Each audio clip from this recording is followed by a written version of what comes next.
Right. How Two. to is it? You're Are on. we live? All right, it's quite nice. How are you, Brav? I'm good, and you?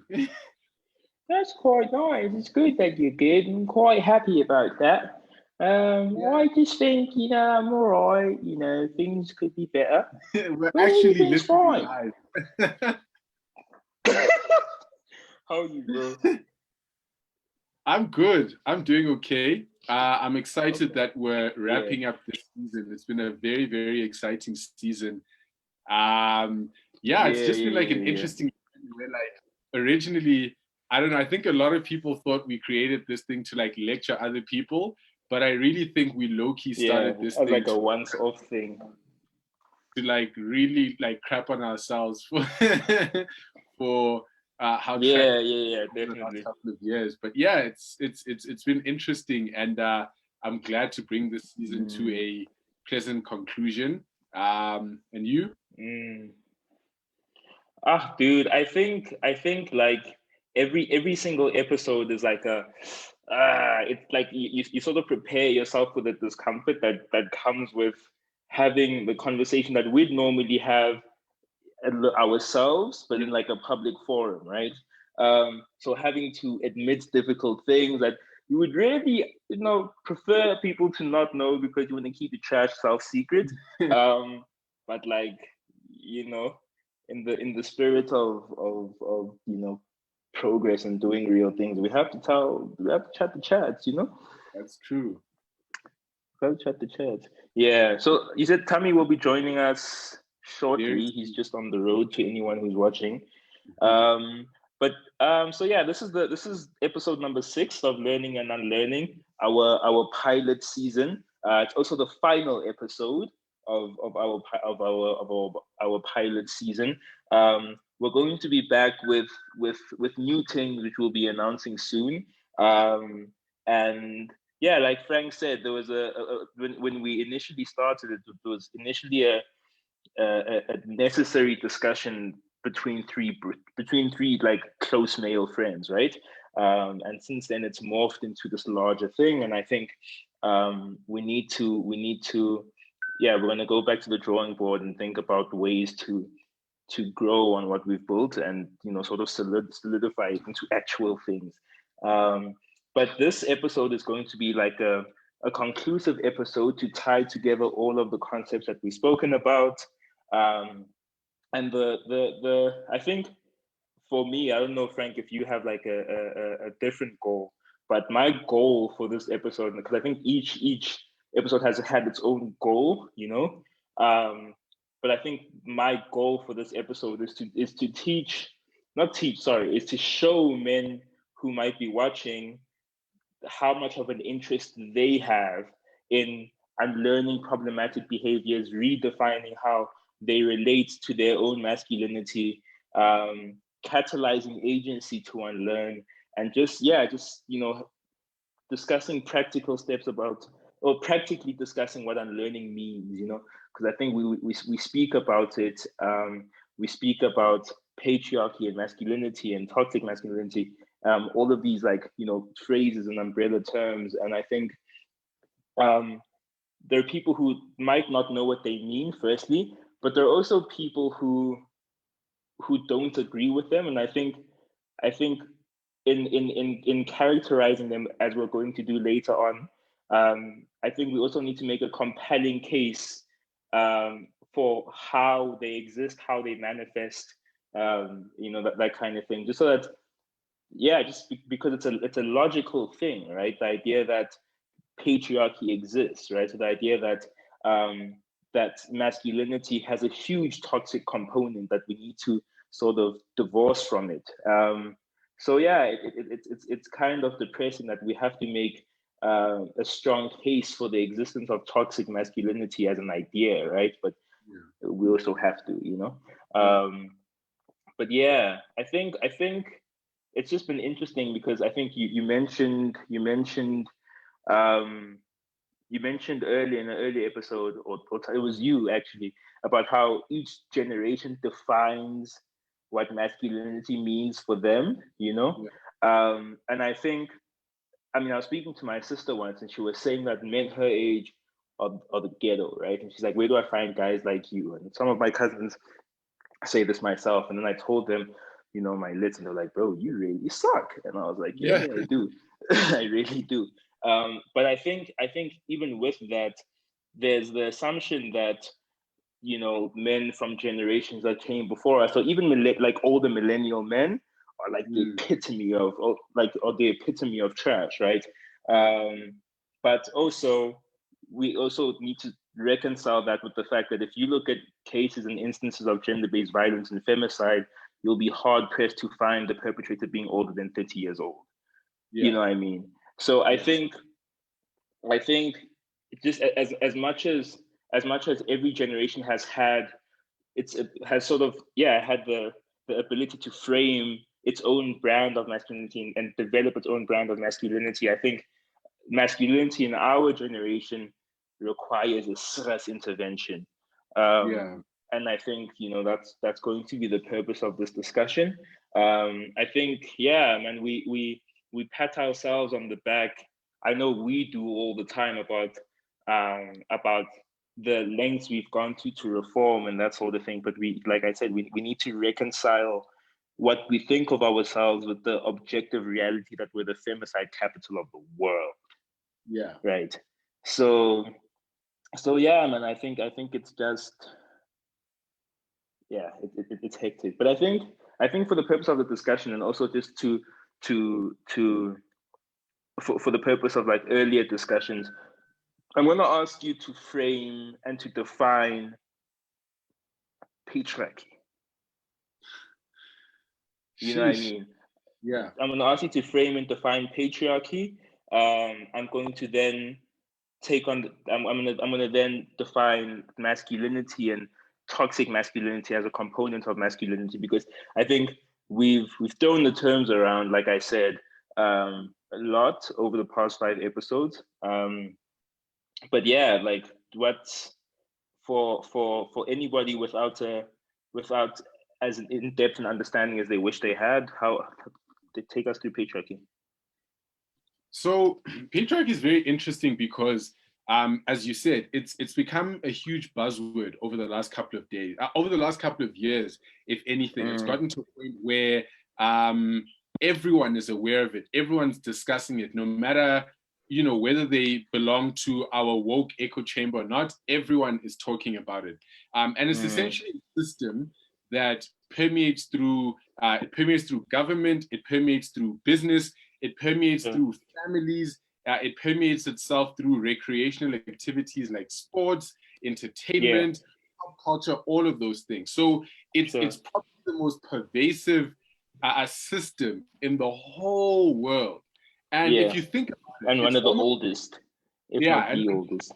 probably the oldest, to be honest. If Yeah, you think yeah. about it, patriarchy, if I had to water it down just to make it as accessible as possible, is like a rule that every man in the world, since the world began, mysteriously agreed upon before the world even globalized. Like the majority of the world's society is Mm, patriarchal, where mm, an empire or a state was run by the king, and only the king's firstborn son would inherit that state, yeah, or the throne, right? And that permeated itself into even the democratic era, where people tend to elect. At first, women weren't allowed to elect leaders at all. So this idea of mm, democracy for a very long time, whenever people talk about how democracy is like 2,000 years old or whatever, really democracy is only a couple of decades old, because if we're looking at yeah, allowing everyone within a country to have the right to elect their own government, then that mm. system as it stands as an equal It's and equitable very new. is very, very new. So Sure. patriarchy was present even when things like democracy were invented. When capitalism was invented, and the first couple of industrial revolutions took place, it was men who were at the forefront of that. It was men who were required to get jobs in factories, while women Sure. were required to stay at home and take care of their kids. And so patriarchy weaved itself from very primitive societies and nation states to now the free market space and into the enterprise and so on. And then in pop culture, very simply, a system where entertainment is created for the male gaze, and women are thought of as secondary consumers. And so if you look at things like the over-objectification of women in pop culture since Playboy in the 1960s, for one, look at the over-objectification of women in hip-hop culture, and the reduction of women to mere commodities in hip-hop culture and pop culture. That's patriarchy again, weaving itself and manifesting itself as a system where every man around the world in their own little bubble and their own little space has a say on how society is governed, what is entertaining, what is fun, and what rules are passed. So if I had to water it down to make sure everyone understands by using examples, that's what patriarchy is. It's this magical rule that benefits us, that we came up with, and it's been around for thousands and thousands of years, and we're just riding the wave this day.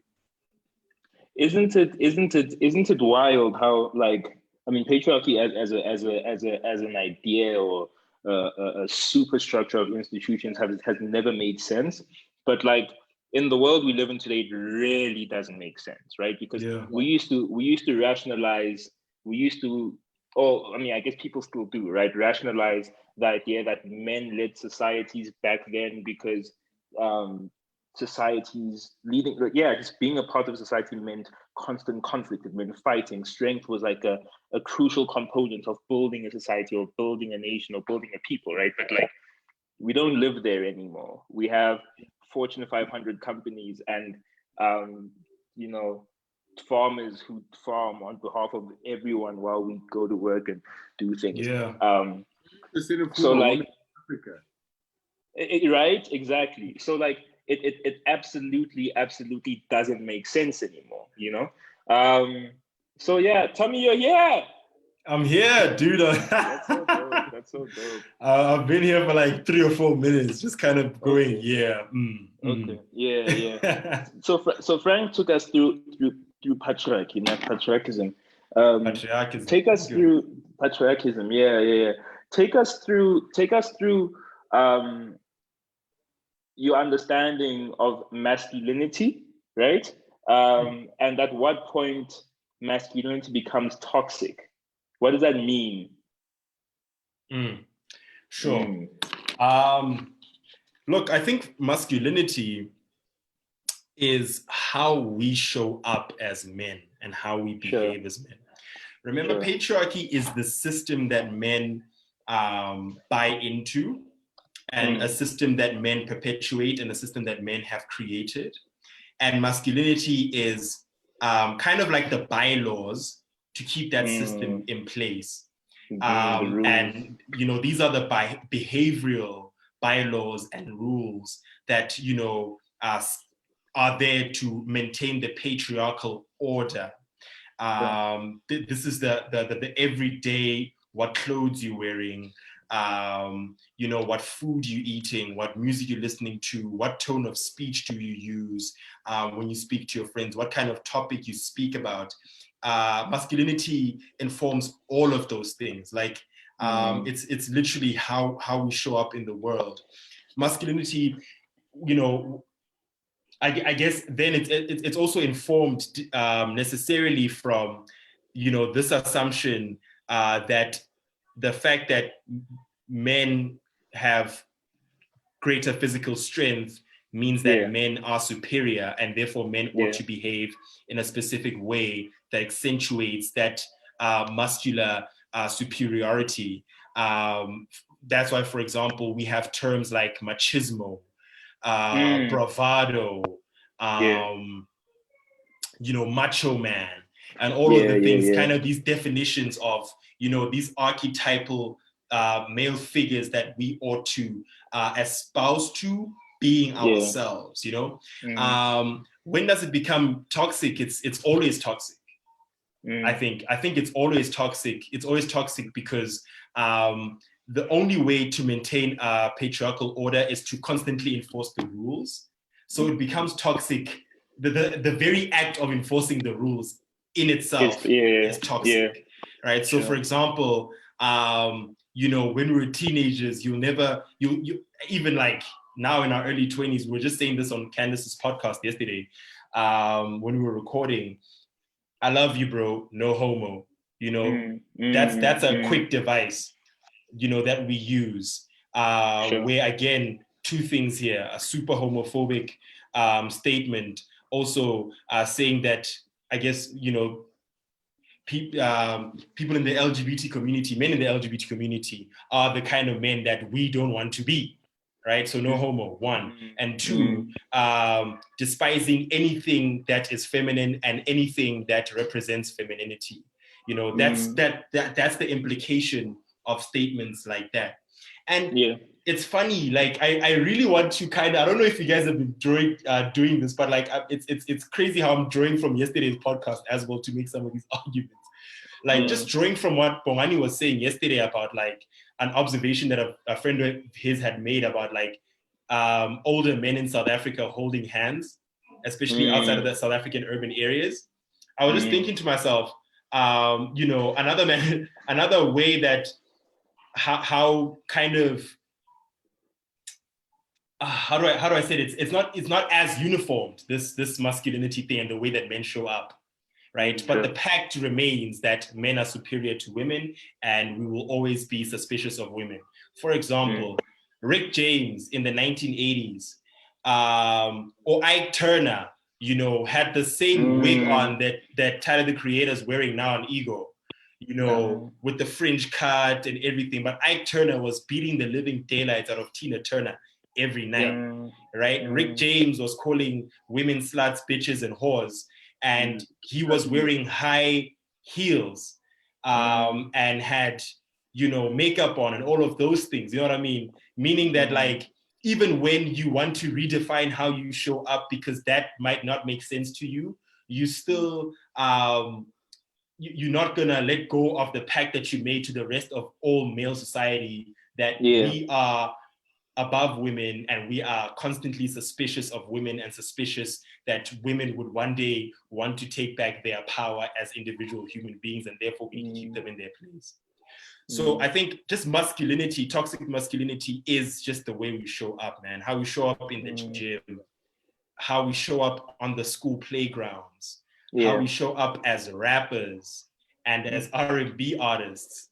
You know, and how we show up in the workspace around women. You know, it's just that. It's just the system of bylaws that keep patriarchy. Yeah. I mean, I think that leads nicely into the first question I wanted to ask you. Just because, like I was saying at the beginning of the episode, one of the things I want the episode to achieve, right, is to show men all the incentives that exist to as great an extent as possible to opt out of patriarchy, right? Obviously, it's impossible to opt out of patriarchy, but to at least redefine how they show up in the world, like you said, right? But yeah, I'm gonna ask a question because I think it leads nicely into that. My question is like sort of around the gendered burdens that patriarchy imposes on us as men, right?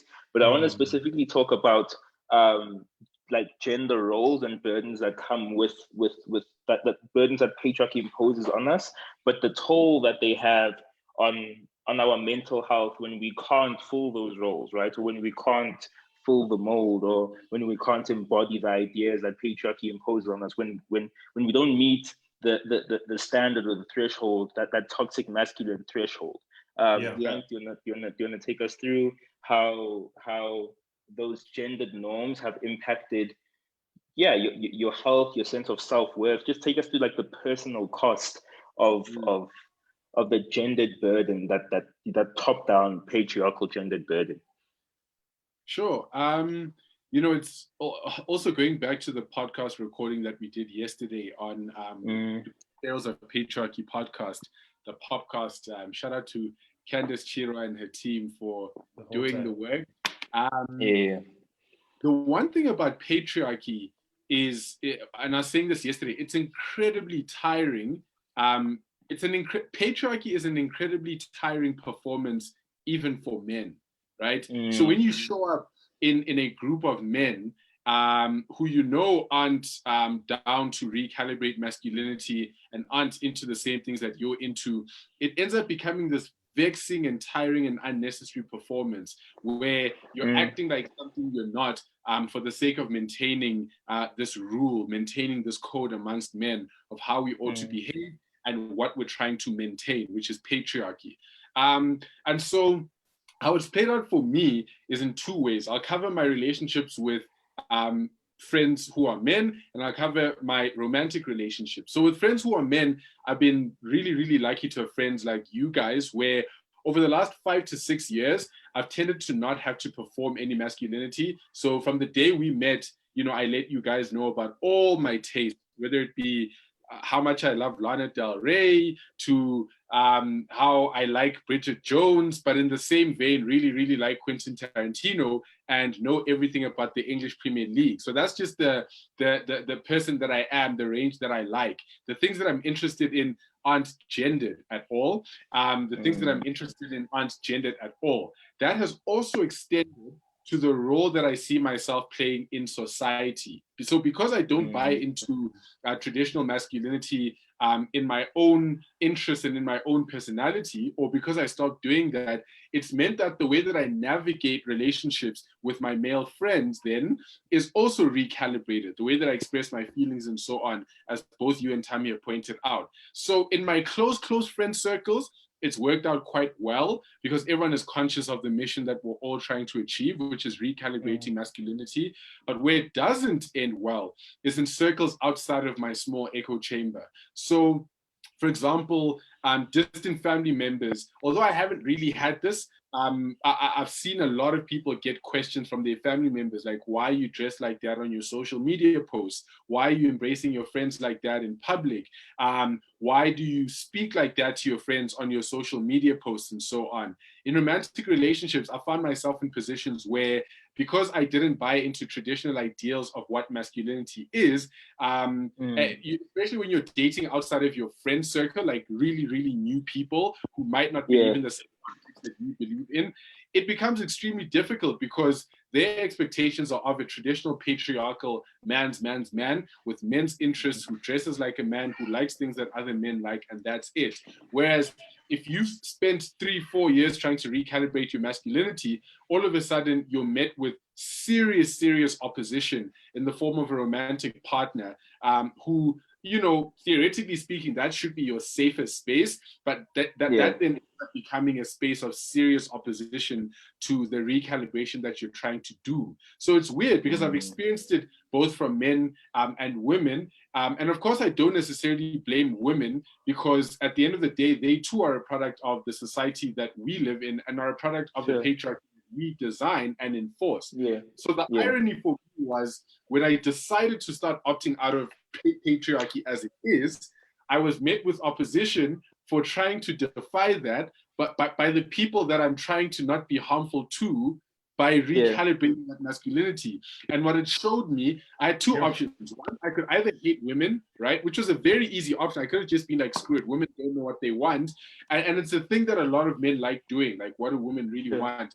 But the second option was doing the work of understanding how patriarchy, as we've created it, has also created a paradigm amongst both men and women that then creates opposition to our efforts to recalibrate masculinity. It's a very complex thing where you can either cancel every man who shows you opposition, you can either choose to break up with every romantic partner who shows you opposition, or you can take stock of the world that we've created as men and say, okay, how do I start unwinding this? Whether it's with your romantic partner, it's with your friends, and so on. So that's been my experience, is the opposition has given me two options: either cancel or do the work.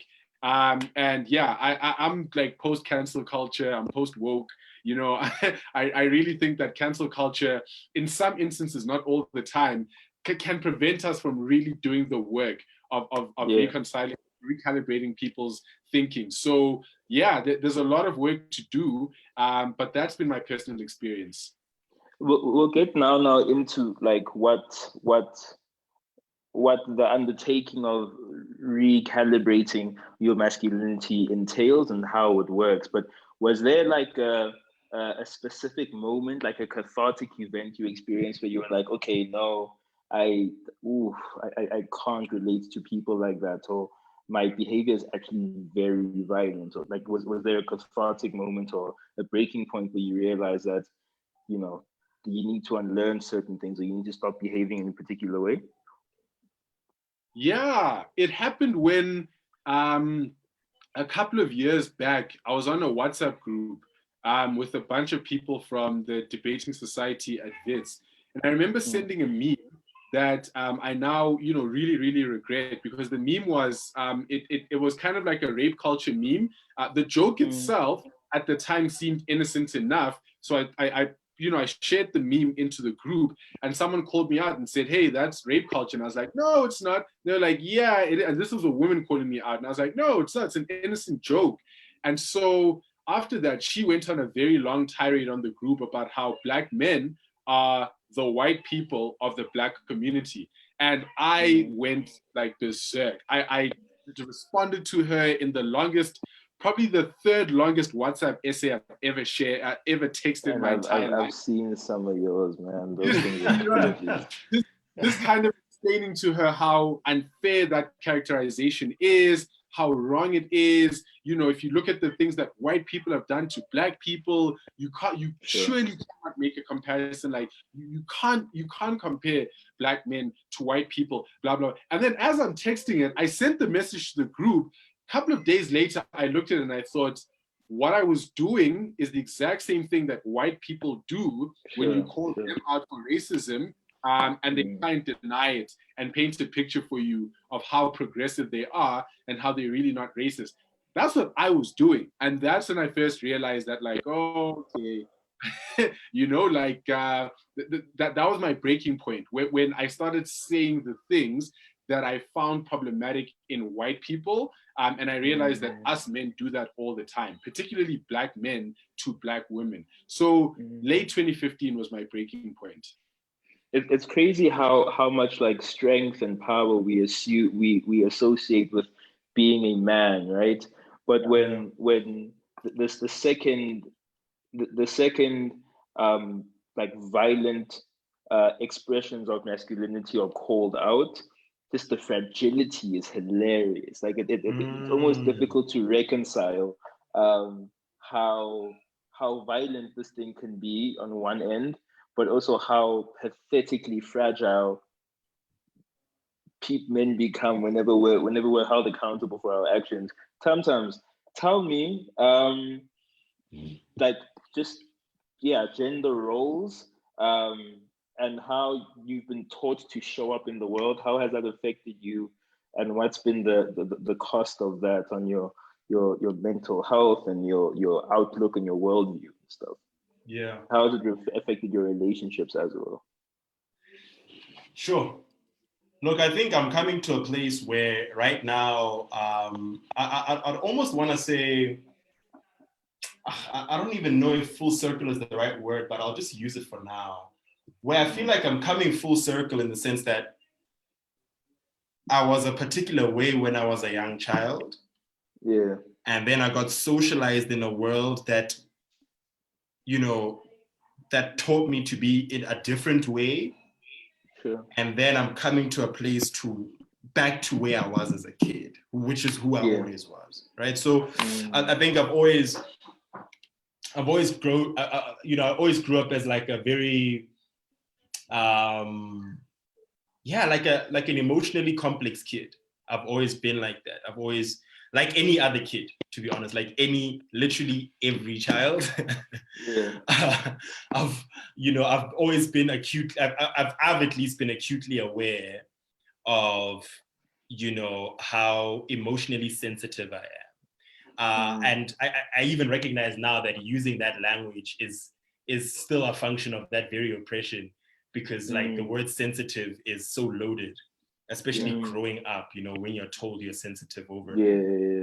So anyway, like I've always grown up as someone that was very in tune with my emotions, hard on my sleeve kind of character, very naive, going about the world, where again, I never felt any pressure to perform masculinity.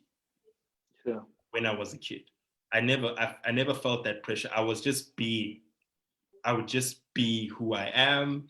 I would just be Tammy, a happy-go-lucky kid who's very intelligent, very chatty, chats with boys, chats with girls, plays with everyone, has fun, that thing, you know what I mean? I think until around like when I really started to because it coincided with the time where I really started to consume a lot of hip-hop music when I was like a very young kid, like 10, 11, 12, which is coinciding with the time where I was getting a lot of criticism for my overly sensitive behavior, not only from like friends, teachers, but also from family members. And where this hip hop would be like my calling chant to be like, yo, you gotta be like this, you gotta be like this, you gotta show up, you gotta be hard, you gotta be this, you gotta be that, you know what I mean? Like that, and then that really became an integral part of how I saw the world. And again, not even from how I genuinely saw the world and how I genuinely wanted to show up, but like how I wanted to become. I was like, okay, there's something wrong with me, I'm broken, I need to fix it. I need to be a lot more like machismo than I am right now. I need to come with that energy, and I need to learn that energy, and learn that by, again, music, media, culture, all of these kinds of things. And in high school, this is probably when it got worse, because by the time I was in high school, this kind of behavior was also coinciding with a very ambitious part of me. I'm a very ambitious guy. I want to be head boy, chairman of the RCL, all those kinds of things. So I'd always wanted to be the man's man. You know what I'm saying? The guy's guy. Yeah. And like, what does it mean to be the guy's guy? It means a whole lot of toxic masculine trash. Yeah. And not only from a point where you are receiving it, but from a point where you are dispensing it actively. And I think the story I'm going to tell now is a story I was probably supposed to tell for another episode. So maybe I'll just tell it again. But like the one thing, let's see, and this is when, this is probably the worst of it, when it really grew. Like the one thing that we did when we were in high school, like school culture is really fucked up, because that's where, the toxic masculinity stew is cooking. It's happening in high school.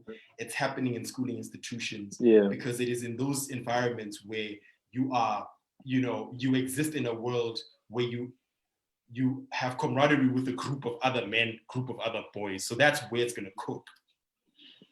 Towards the end of our high school career, there was this banter that we used to have, which is very dangerous banter, around losing one's virginity. We used to have extremely harsh and heavy banter around that. Because again, in a world of toxic masculinity, with regards to sex, boys are seen as takers and girls are seen as keepers, right? So boys are there to take innocence and girls are there to keep their innocence. So again, in that world, the rules don't even play out logically. They don't make sense. We have to constantly chase the pussy, quote unquote, while they have to keep their virginities, etc. And so, at some point, we get over the fact that as boys, we get over the fact that you know how to fight. We get over that. We get over the point that you know how to drive. We get over the point, we get over these weird arbitrary behavioral standards. And then we get into the quote unquote big boy things, and one of them being sex. And later on, it's making money, right? Because that's the one that probably we face now as like guys in our 20s making money, because that's the other one. Right? But when you're a teenager, it's sex, it's having sex. And literally, I was basically part of a group of boys that was basically doing an audit on who lost their virginity that year. And it wasn't that formal, but it would play itself out in the banter. Because in the morning we talk about football, We talk about Eden Hazard and his rise at Chelsea and all that shit.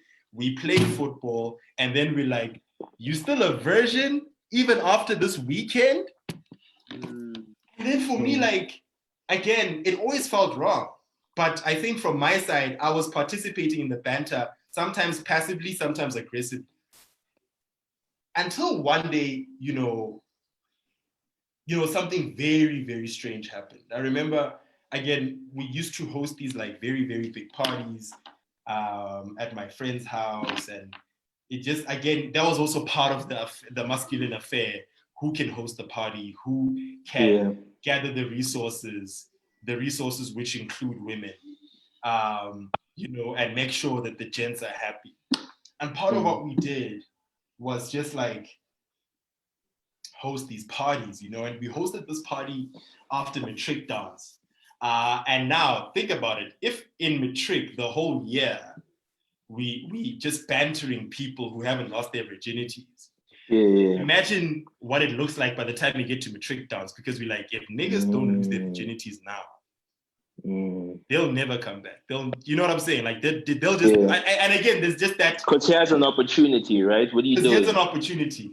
And again, here's that sense of consequence, that arbitrary consequence where we're like, if niggas don't lose their virginities right now, they are bitches. That's all. That's just the consequence. And just so arbitrary. It's just a world. And in that little world, exactly, in that little world with small-minded people, that matters.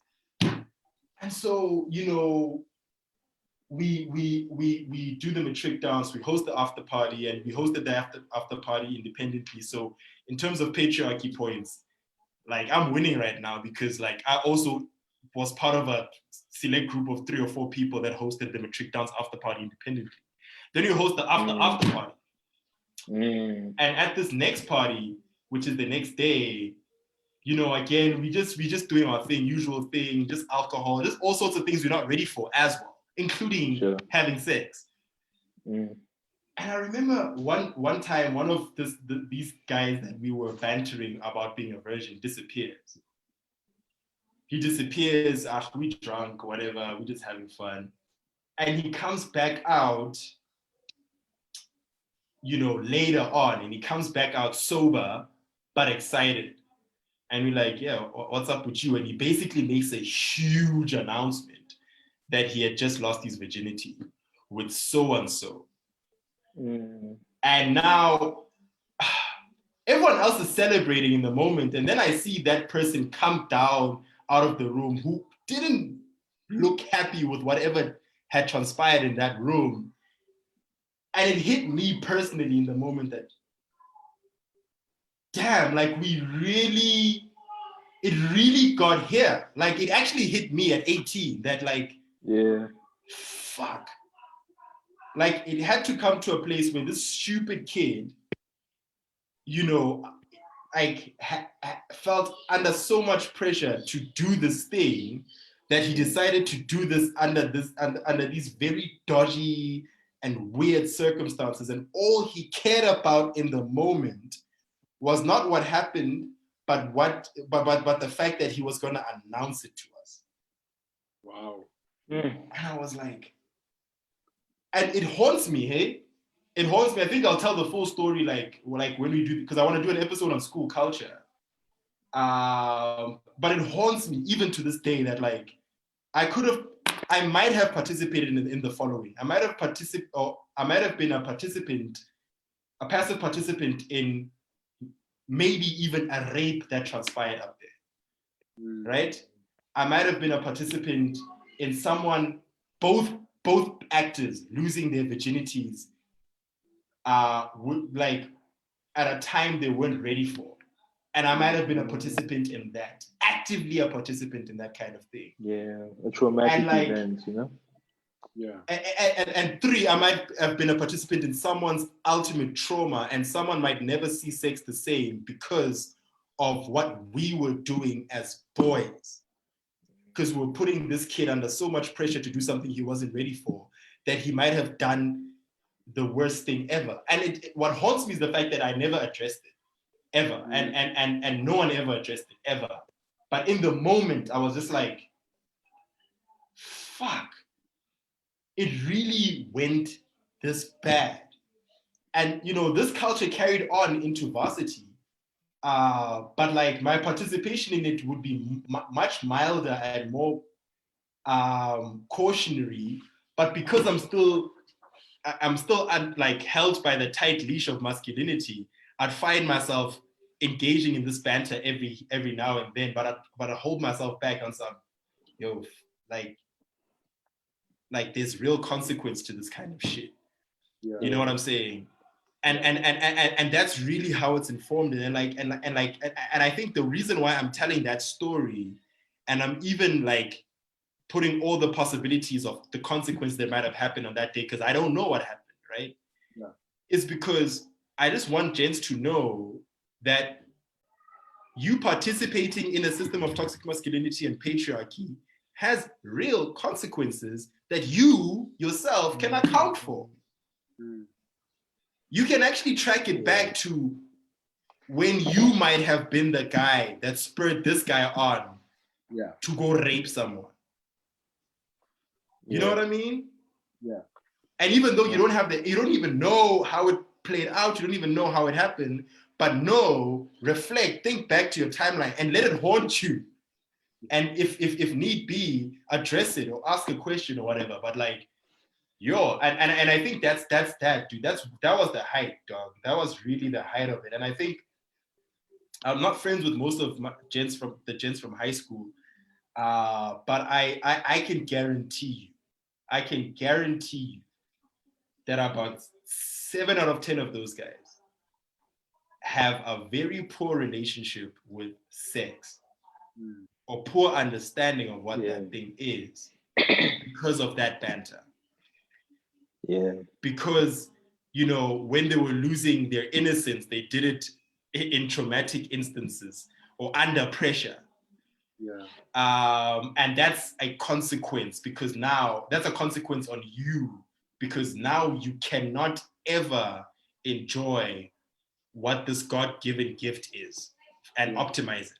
You can't. You can't, because your view of it is so tainted and broken, and just deeply flawed and informed by the worst, most toxic information ever. You know, that's just, that's self-perpetuating, and it's in the lyrics. And I worry about my brother. And my biggest sense of redemption has just been having these talks with my brother over and over again, like a billion times. Because the lyrics aren't getting better, because we were informed by the lyrics a lot. We were informed by the lyrics, we were informed by the American pies, you know, because everyone wanted to be. Lil Wayne is a gentleman compared to. Oh, exactly. dude. Compared to like Pop Smoke, bro. Like, I guess. Like, You know, he's like Joe. Yeah. It's getting so much worse. Bro. That's who he is. You know, and so and that's what because I'm like, those lyrics really inspired us to do really messed up things, and they're just getting worse. And these rappers are our age, and they are millennials themselves. The same way Lil Wayne was 25 when we were 14, while he was goading us to do these things. You know what I mean? So yeah, dude, that's how it's affected me, man. But like the recalibration again happened around when I met you guys, because it coincided with the time of conscientization, where I started to just embrace being like manhood, being a partner, and being a complex human being, just being a complex human being who's emotional, who's this, who's that. I never said I love you to a friend until about 2015 or 2016. Never. Forget it. You're crazy. Yeah. Let alone on Facebook. You must be on it. Yeah. Which is so restricting, because I know you to be one of the most loving people I've ever encountered. So that's wild. You know what scares me, bro?